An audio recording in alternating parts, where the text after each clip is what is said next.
Hi, everyone. My talk today focuses on creating worlds together, collaborative research with undergraduate students. I've been really impressed so far today. I've seen student debaters, student presenters, and it reconfirms for me the strength of the undergraduate student and the undergraduate student experience. I want to give you a few more anecdotes about how the strength of that undergraduate student experience. We need to harness that as universities, as faculty members, as society. So I'll start with not an image from British Romantic period, but from the sequel to Alice's Adventures in Wonderland by Lewis Carroll. It's Through the Looking Glass. I want to use this as a bit of a touchstone to start out with. In Lewis Carroll's novel, Alice, with her empowering phrase, "let's pretend," moves through the mirror in her living room and enters Looking Glass world, an imaginative realm where she can play and discover and explore. The interesting thing, though, is when she leaves Looking Glass house, she goes through the mirror and then leaves home in that imaginative realm and discovers that the world is constructed like a big chessboard. And she wants to play. She knows that she's been told by this Red Queen lecturing figure that she's a pawn. She desires to become the queen. And she's quite ready to play the game. She knows where she wants to go, and she has ambition. It's almost like she wants to grow up. And as Lewis Carroll moves through that book, he reminds us very subtly that maybe growing up isn't all that it's made out to be. That let's pretend that thing that allowed Alice to move through the looking glass in the first place is actually the thing that she was at the height of her power when she could pretend. As she moves through the chess game, she almost forgets how to pretend, how to take control of this systematic, pre-rendered environment that she kind of inherits and imitates and tries to win in the midst of. I've heard some rhetoric today and from Peter, I think, about competition and how valuable competition is. I agree. I also think, though, collaboration is very important. And I think that her Let's Pretend moment was an initiation into a world where she tried to pretend that competition was the fundamental process that she had to go through, Alice. And I think that she learned how to behave from this dominating, lecturing Red Queen. And I think, though, that again, when the book ends, we discover that Let's Pretend is more powerful than Let's Win. So, with that in mind, this, I'd like to argue, is sometimes the way that students are initiated into the competitive realm of university education, which prepares them then as a simulation space for the world.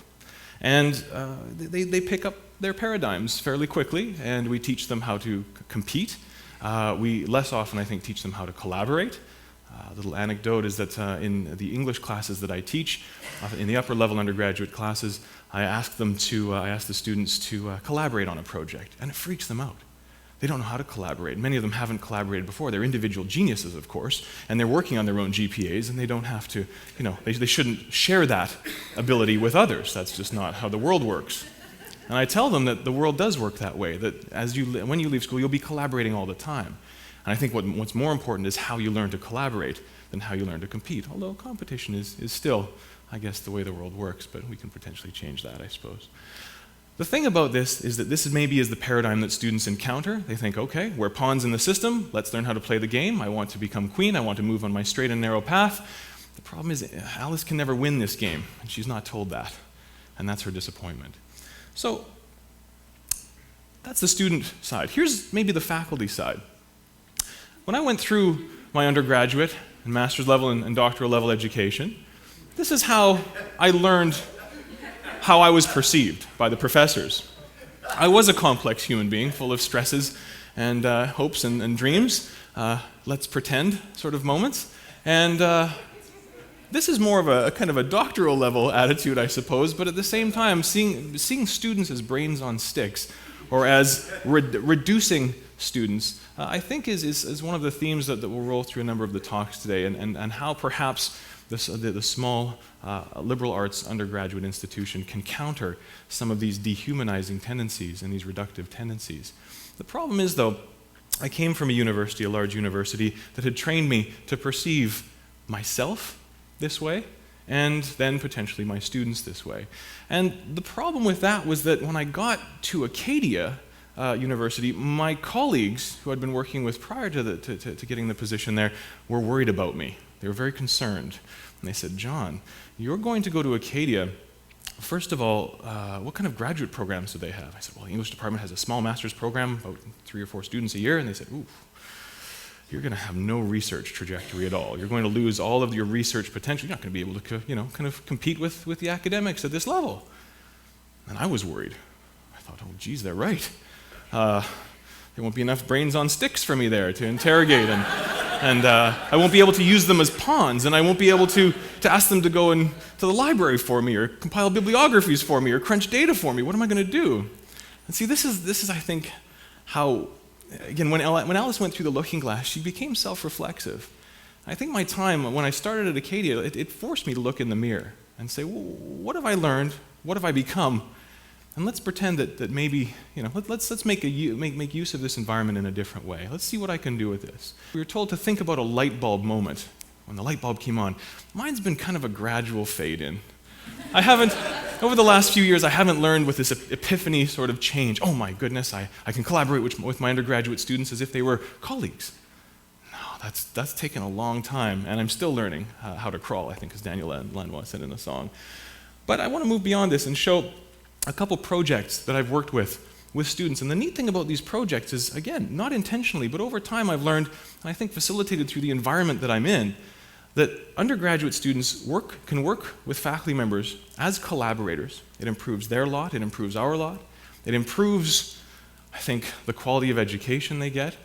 And these projects that I've worked on, when I'm preparing for this talk, I came to a little bit of an epiphany about the nature of these projects that I've collaborated with these students on are tools or instruments that then can help others collaborate in the same sort of way that I've done with my students. So the first thing I want to show you is a very low-tech game space, because I don't have money to buy licenses to 3D engines and things like that, and we don't have time to hire all of these programmers and things. But this was an open source Moo, which is an old school multi-user object-oriented game space which has a text side and then a little bit of fancy graphics for those who visually prefer things that aren't linguistic. But at the same time, what we did is we took this environment that pre-existed and customized it heavily. And when I say we, I mean that I had an interest in I want to make a game space to use in my undergraduate university classes. And the administration and my dean at Acadia kind of looked at me quizzically and said, games? I said, well, university's one big game. And they went, we hired this guy. No, it's a simulation space. It's a laboratory where people can test and try and fail and work through iterative solutions. Okay. So the interesting thing about that is that I was put together with a student, an undergraduate student, who was in his second year of computer science, who encountered this. An open source program is kind of a messy piece of code because a lot of hands have worked on it. And he learned it fast. And through 3 months in the summertime, I worked with Jean-Marc, and he made my dreams come true, but that's not him enabling me. It is, to a point. But I got in there with this idea of making a game. He said, what kind of game do you want to make? I'm not a creative guy. I said, sure you are. We talked through the interface. We talked through the technology. Then I got a theater student in, Beth. Beth came up with Jean-Marc. We spent the summer together. We created this world. We created a game space in which my students in the Romantic period class that I teach become late 18th century women who are supposed to become successful in a very, very restrictive environment. And there's no winning condition. They have to fail. I don't tell them that. So the neat thing was, that wasn't my idea. That was a part of those meetings between Jean-Marc and Beth and myself. I just had the idea that I wanted to play games with my students. But at the same time, I needed those undergraduate students to help crystallize my vision. I needed them to help me create something that not only they could work on and they felt proud of, but also that their peers would understand and be able to work through. I have to say this has been successful. The problem with this is, though, it's a game that they play, but they don't do anything else than play. And that's cool. Play is good. Let's pretend. But players are pawns. Players are pawns. And we have to figure out a way to turn players into builders. So for the next project, Jean-Marc and I were becoming such good friends at that point that I said, let's work some more. And he said, sure. It wasn't for nothing. I did have funding for him. But we turned, and this is a bit of a boring slide, but what's amazing about this is we turned that space of play into a space where students, myself, and any other faculty member at Acadia who wants to get in on this can build environments, build gaming environments for people to explore. And I use this piece of this kind of software toolkit to have my students do this collaborative assignment in the second term of my romantics course at Acadia. And that's where they start freaking out about collaboration. And also, can't we just write a few more essays? And I say, yeah, you can write a few more essays, but let's do this together and see what comes out of it. And use this as a rhetorical, game-based argument. You make arguments in your essays. Can we make arguments in other media? Can we discover how to convince, how to guide people through different media forms? And they take up the challenge, actually quite enthusiastically, a lot of extracurricular meetings. There's students who draw the art for the images. There's students who excitedly are taking music and go home and create all the music and the video for these game spaces. And they're actually quite proud of what they produce. They get over their fear of the all-powerful GPA. And one thing I try to tell my students at the first year when they get into class is that don't be so concerned about your marks. Yes, it's the currency with which we, commodify ourselves and are commodified by. But, grades, the only other thing I can think of that we grade is beef. And I don't think students want to be thought of as beef. And yet they play that game very readily. I want to be a pawn. I want to play that game. And my thought is in university, let's question those things that we inherit. Let's hold up that mirror. And the neat thing about mirrors is they're reflective, but they're also reversing. So we can potentially reverse things. So Jean-Marc and another student named Martha, I'm not using their surnames because we're on first name basis, the students and I, and Martha and Jean-Marc and I created this toolkit to allow students and anybody else who wants to at Acadia to build the game spaces that will then impact others. So I was kind of getting used to this and overcoming the fear of my colleagues and my initial fear that maybe undergraduate students couldn't do the kinds of things we wanted them to do at a research level. Now, this was a design that I've implemented pedagogically, but of course research and teaching are enmeshed. There should be no separation between them. They should mutually influence each other, mutually impact each other in the same way that the undergraduate students impact me. So we moved on, and Jean-Marc was still around. I wish he hadn't graduated, but before he graduated, I wanted to get him for one more project. And this was a project that was actually a little more substantial, a little more serious research that I would spread around to my colleagues nationally and internationally. And it was a new way to visualize William Blake's work. And to try and, instead of just playing games, just seeing if we could use digital technology to browse and do other things. And the neat thing about this thing called New Radial, and that's Jean-Marc's name for it, is that I had an idea and I said, wouldn't it be neat if we could unbind the book? Wouldn't it be neat if we could present it so that people could see all the pages at once of a book and then make comments and then sort of carry on conversations in the single edition of that book? What if, let's pretend, we could take an edition, instead of distributing a print run of 50,000, distributing it all over and students writing in margins and people creating various articles in journals that we'd have to go scrape a few years after they were presented at conferences. What if we could try to build a space that could centralize academic work on a particular primary text? And that dream is still being pursued. But Jean-Marc said, well, we can do that.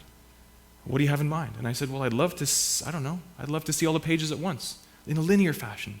He goes, well, it would be hard to connect them. Why don't we do them in a radial? I said, perfect. And we went along with that.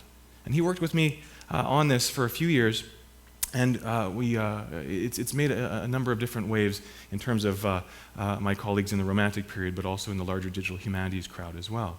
The thing is, that was a single player instantiation. You could download the Java prototype and play it on your computer, but you couldn't share. And then it was the limitation of the technology that we'd chosen. Jean-Marc started the ball rolling with this and really helped me visualize, come to terms with the ideas that I had. Realize them. I can't program anything. I need him. I needed him. But I also needed him. He needed me, and it was a mutually beneficial, not competitive, but collaborative relationship, which we both benefited from. Now, we've moved on. Jean-Marc graduated, and I was asked to take New Radial to a new level and see if it could be used with a number of different databases. And so a student named Jake started working with me, another computer science student. We started building this world together, and it came together very, very fast. The thing is, I've learned from from the past. I don't think I gave Jean-Marc enough credit. I gave him enough credit in terms of co-authorship and things, but I thought I have to do more, always. I think I have to do more with these students. I have to let them know how much how valuable they are to my project. So in December, I took Jake to Cuba for a digital humanities conference, where Jake co-presented with me and revealed this new build of New Radial to an international contingent of digital humanities colleagues. And he and I, as far as I'm concerned, are collaborators. There's no distinction. There's no hierarchy between kings and queens and pawns and knights and things like that. Jake and I are equals, and in some ways he certainly exceeds me. And again, I have to say, at Acadia, I've been able to take advantage of the undergraduate students, not take advantage of them, bring them in to an imaginative sphere and work with them in a new radial environment. Well, I'm going to show you one of my favorite video games. I do play this very well, by the way. I wanted to show you this because there's one more. I'm getting close to the end of my time, but I want to tell you about one more project that's coming, just starting to gestate. And I had this idea. I was talking to a game developer in Los Angeles during my sabbatical who said that game spaces, open world game spaces, are kind of big arenas in which small narrative moments can be placed in, and then the player can constellate their way through that. I thought, this is really interesting. The player becomes an editor, constellating narrative moments, picking their own path through a larger field. Why can't education be that way? Why can't we turn the undergraduate classroom into a place where we can make our own worlds, where we can encounter a field of possibility and then make stories that matter to us, guided by the professor, guided by certain tools? And we're starting to make this diagram is very boring, but Allison and I, an undergraduate English student, are working on revamping undergraduate education in my classes at Acadia, and hopefully this model will proliferate.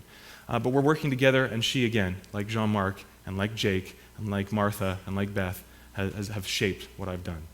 Just about out of time, so I'd like to say that we're building worlds together in these liberal arts undergraduate universities, and I think undergraduates are completely collaborators. It's unfortunate I'm up here by myself. I shouldn't be up here by myself. Students are our big thinkers. Thank you.